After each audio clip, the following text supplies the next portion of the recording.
La pratique doit absolument commencer par l'istikhara, prière de consultation. Donc on doit aller voir dans la sunna qu'est-ce que c'est. C'est-à-dire on prie 2 rak'at. Mais écoutez bien ce que j'ai dit tout à l'heure, hein. Il faut déjà quelqu'un qui est sincère pour qu'Allah subhanahu wa ta'ala t'aide. Si tu veux qu'Allah réponde, tu dois être sincère. Tu ne peux pas vivre dans le haram et lui demander. C'est illogique. Ya Shabbat, l'affaire elle est simple. Hein. Si tu es clean vis-à-vis d'Allah subhanahu wa ta'ala, il t'aidera. وَمَنْ يَتَّقِ اللَّهِ. Donc c'est pas une théorie de chez moi, elle est dans le Coran. وَمَنْ يَتَّقِ اللَّهِ يَجْعَلْ لَهُ مَخْرَجًا. Allahu Akbar. Et Allah subhanahu wa ta'ala te donne encore un autre cadeau. وَيَرْزُقْهُ مِنْ حَيْثُ لَا يَحْتَسِبُ. C'est-à-dire si et seulement si celui qui craint Allah subhanahu wa ta'ala, Allah subhanahu wa ta'ala, qu'est-ce qu'il lui donne? Un makhraj, toujours. Chaque fois qu'il y a un problème, quelque chose qu'Allah, Allah subhanahu wa ta'ala te donne une issue à ton problème. Et il te rajoute un deuxième cadeau, et il te donne le reste, les bienfaits de là où tu n'imagines même pas. Voilà pourquoi des fois nos parents, on est étonnés, avec des fois un petit salaire, et tu vois, ils ont leur maison, ils ont au Maroc, ils descendent chaque année en vacances, le frigo il est toujours plein, il y a plein de choses, et des fois les jeunes ils sont étonnés. À peine marié, il est déjà, l'autre, il n'y a plus rien, il appelle déjà sa mère, t'as pas 20 €. Al-Walid, prête-moi 100 €, je touche la semaine prochaine, je les remets. Et comment ça se fait? Alors tu décortiques avec eux, tu dis, est-ce qu'il y a ta pour moi quelque part? Ah, tu trouves des petits crédits, des ceci, des histoires bizarres par-ci par-là, on vole des heures au bureau. Et là, ça joue Allah dans le mariage, dans le choix même. Il y en a qui n'imaginent pas. Un type qui vole tous les jours 5 minutes. On voyait nos parents partir à 4 h du matin, ils restaient devant la porte. Je voyais le Walid. Devant la porte, il attendait le conducteur, ils étaient dans le bâtiment. La neige, il est debout. Des fois, je dis, ouais, Walid, pourquoi tu sors comme ça 20 minutes avant? Il me dit, Wada, Iman, il vaut mieux qu'on ne crée que Ma'attal. Je dis, nous qui sommes nés ici, on est étonnés. Ah, tu me belle. Il me chichonne. J'ai compris après pourquoi. Parce qu'il peut y avoir un problème, ceci, toujours tôt les parents. Pour ne jamais prendre 1 franc, 1 € dans le salaire en haram. Donc quand tu viens faire l'istikhara, tu vas devoir invoquer. Vous allez me dire, quel est le rapport avec l'histoire que vous venez de raconter? Eh bien, elle est de nouveau dans la sunna et shabab. C'est pour ça que je vous pousse à étudier à votre aise. Comme ça, vous voyez tous ces sujets en face de vous. Eh bien, la sunna te dit, un jour le prophète sallallahu alayhi wa sallam, il passe devant quelqu'un, et dans le hadith on dit Ash'ata aghbar, poussiéreux, comme si c'est quelqu'un qui a voyagé. Yamuddu yadahu ila as-sama' wa yaqul Ya Rab, Ya Rab, Ya Rab. Il lève les mains au ciel et il invoque. Billah alaykoum ya shabab, si vous voyez un jour un comme ça, qu'est-ce que vous allez vous dire? Vous allez avoir pitié ou pas? Vous allez avoir pitié. Vous allez dire, quelque chose, subhanallah, darwish, kadaïm. Et le prophète sallallahu alayhi wa sallam va dire aux compagnons, là, il boit du haram, mange du haram, s'habille avec du haram, passe sa journée dans le haram, et il va leur dire comment voulez-vous qu'Allah réponde à son invocation? Impossible. Voilà pourquoi des fois il y a des jeunes qui me disent ouais mais j'ai fait l'istikhara et ça passe pas. Revois ta vie, revois ce que tu fais. Et tu fais alors tes 2 rak'at, tu salues, choisissez les moments où la doua est exaucée, aussi les derniers tiers de la nuit par exemple. Ça aussi je taquine nos jeunes, une des erreurs qu'ils commettent. Ils ne se lèvent jamais prier sobh.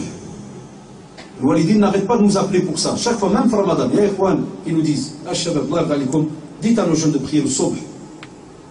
Parmi les 2 prières de l'hypocrite, le sobh et l'isha. Toi, tu pries jamais le sobh, tu ne te lèves jamais. Après, en journée, oh, Ya Rabbi, aide-moi, Inch'Allah, je vais me marier et je vais. Tu crois que c'est une commande que tu passes dans un snack? Aïda, son aise en journée. Wallah, c'est un istihza bid-din. Il y a des jeunes, ils s'imaginent pas, on les taquine, on leur dit frère, tu fais ça de cette manière. Wallah, tu rigoles d'Allah subhanahu wa ta'ala. Moi je suis sincère. Non, Wallah, tu rigoles d'Allah subhanahu wa ta'ala. Comment ça? C'est déjà dit 1000 fois, tu ne te lèves pas le matin.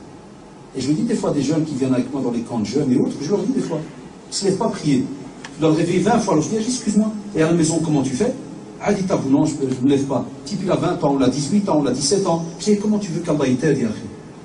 Et quand tu me parles la veille, tu me parlais par exemple de mariage. Comment tu veux qu'Allah t'aide? C'est impossible, tu ne te lèves même pas à l'heure où tu es censé te lever en tant que musulman. 5 prières obligatoires, tu ne te lèves pas à cette heure-là.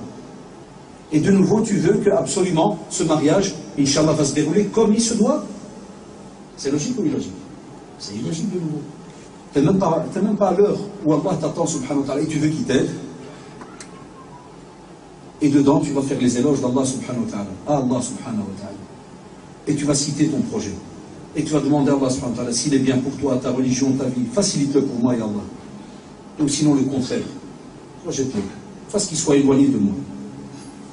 Et là, mashallah, tu commences ta vie. Ta nouvelle vie. De celui qui, mashallah, veut se marier. veut mettre en pratique un acte d'adoration. Lakin, de quelle manière? Sur Facebook, en chattant, en allant dans les sites de rencontres matrimoniales, épouse.com ou je ne sais quoi, je viens de l'inventer, épouse.com, ils ont d'autres noms pour pas vous aller chercher. Maintenant vous avez compris pourquoi est-ce que ça ne marche pas. La sunna elle était très simple. La sunna nous a appris que même un homme, donc un homme demande en mariage, et même une femme peut demander un homme en mariage. Ça ou là. Et on a l'exemple chez le prophète sallallahu alayhi wa sallam. Khadija radiallahu anha, qui envoie donc servante pour faire comprendre que le prophète sallallahu alayhi wa sallam, mashallah, comme vous savez, il avait une certaine stature, charisme, personnalité, honnêteté. Elle fait comprendre qu'elle voudrait se marier avec lui. Voilà notre sunna. Voilà comment, ya shabab, vos parents se sont mariés. Voilà comment vos arrière-grands-parents, et tu remontes jusqu'à le plus ancien, voilà comment ils se sont mariés. Avec respect.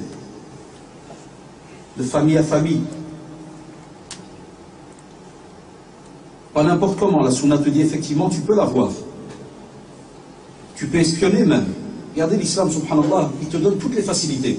L'espionnage est interdit. Ne vous espionnez pas. Mais pour le mariage, on a les textes authentiques qui te le permettent. Aucun problème. C'est même pas de l'espionnage au sens négatif du terme, comme on le connaît. L'islam te donne tout, subhanallah, le temps pour aller regarder, voir. Hatta même le sahabi qui est venu chez le prophète, il s'était marié d'une sœur de l'Ansar, radiallahu anha. Et il lui a dit à Rasulullah, je me suis marié. Quelle tribu de l'Ansar? Il lui a dit, est-ce que tu l'as vu? Il a dit non. Retourne, va voir. Va la voir. Parler même de certaines choses qui peuvent être dans les yeux de certaines communautés ou tribus, par exemple. Retourne, va la voir. Et il a même dit, sallallahu alayhi wa sallam, retourne, va la voir pour qu'il y ait quelque chose, subhanallah, qui va t'attirer, l'attirer. Qu'il y ait quelque chose dans votre cœur. Et avec un regard simple. Tout est facilité dans notre religion. Et quand tu commences à combattre Allah, subhanahu wa ta'ala, et tu n'emploies qu'un outil, qui est de l'informatique, comme vous savez, l'ordinateur, le portable, tu l'appelles comme tu veux.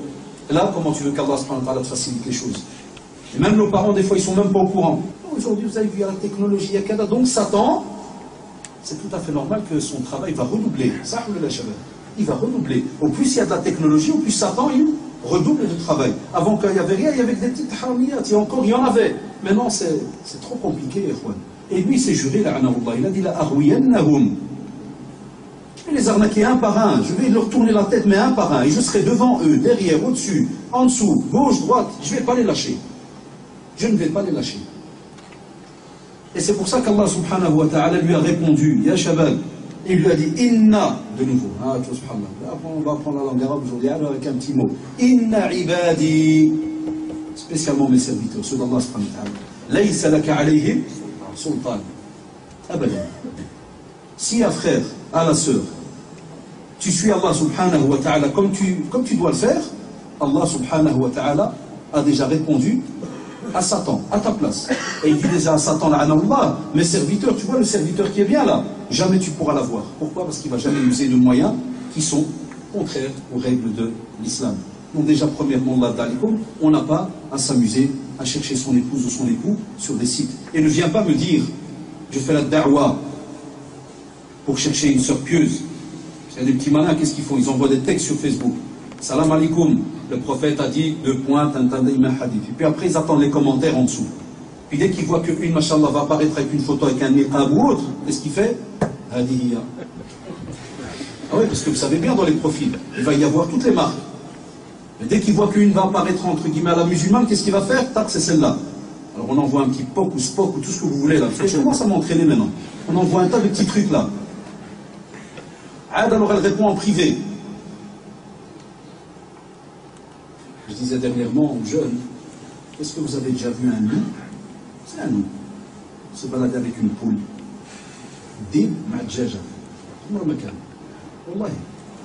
Il ne se fait pas. Et même si jamais tu trouves un loup que tu vas éduquer à la maison, et qui va devenir un peu péteux, qui bouge, peinard, tout. Même si tu fais marcher avec la poule dans le jardin, chacun va venir chez lui, il va lui rappeler, il va dire, oui, puis pas, t'es un loup, il va voir des fois la poule. Rôti, des plumes, des bokhan. Il va, à ce moment, il va sauter dessus. L'être humain qui n'a pas la crainte d'Allah subhanahu wa ta'ala, c'est ce qu'il fait, wallahi. s'il n'a pas la crainte d'Allah subhanahu wa ta'ala, il va avancer jusqu'à ce qu'il va faire le musiba. Parce que Shaitan Allah, c'est son travail. Il va aller avec vous, shibr, doucement, centimètre par centimètre, jusqu'à ce que tu tombes dans le musiba. C'est pour ça que ça commence par une rencontre, entre guillemets, soi-disant de da'wa, le loup avec la poule, là, soi-disant, je fais de da'wa. Fais pas de da'wa, fais de da'wa à toi, ta soeur, ta mère. Tu veux parler avec des femmes, tu as plein de femmes dans ta famille. Tu veux même, t'aimes bien, il y a des gens qui disent, j'aime bien parler. Ta grand-mère, elle raffole de parler. 3 heures si tu veux. Fais un tasse, avec sa mère, il parle jamais. Sa grand-mère, c'est pire. Il va au Maroc, ça peine si la voix de moi, Ziza, ouais, Ba'aoun. Mais avec des filles sur Internet, on est là pendant 3 heures. Quand tu dis pourquoi, oh, frère, on doit se marier, on doit. Comment tu veux que je trouve? Regarde cette phrase vraiment incroyable. Comment tu veux que je trouve? Un GSM à 10 €, tu le sors d'en dessous de la terre. Et une épouse pieuse, il fallait que je ne trouve pas. C'est fou. Jamais Allah subhanahu wa ta'ala t'aidera de cette manière-là. Jamais Allah subhanahu wa ta'ala t'aidera de cette manière-là. Quand tu commences à combattre Allah subhanahu wa ta'ala et tu n'emploies qu'un outil qui est de l'informatique, comme vous savez, l'ordinateur, le portable, tu l'appelles comme tu veux. Là, comment tu veux qu'Allah subhanahu wa ta'ala te facilite les choses? Là, comment tu veux qu'Allah subhanahu wa ta'ala te facilite les choses? Comment voulez-vous qu'Allah réponde à son invocation? Impossible. Voilà pourquoi des fois il y a des jeunes qui me disent ouais mais j'ai fait l'istikhara et ça passe pas. Revois ta vie, revois ce que tu fais. Tu ne peux pas vivre dans le haram et lui demander. C'est illogique. Et là tu veux qu'Allah t'aide, et quand tu me parles la veille, tu me parlais par exemple de mariage. Comment tu veux qu'Allah t'aide? C'est impossible, tu ne te lèves même pas à l'heure où tu es censé te lever en tant que musulman. 5 prières obligatoires, tu ne te lèves pas à cette heure-là. Et de nouveau, tu veux que absolument ce mariage, Inch'Allah, va se dérouler comme il se doit. C'est logique ou illogique? C'est illogique de nouveau. Déjà, premièrement, on n'a pas à s'amuser à chercher son épouse ou son époux sur des sites. Celui qui, Inch'Allah, veut se marier, veut mettre en pratique un acte d'adoration. Lakin, de quelle manière? Sur Facebook, en chattant, en allant dans les sites de rencontres matrimoniales, épouse.com ou je ne sais quoi, je viens de l'inventer, épouse.com, ils ont d'autres noms pour pas vous aller chercher. Maintenant vous avez compris pourquoi est-ce que ça marche pas. Maintenant vous avez compris pourquoi est-ce que ça marche pas.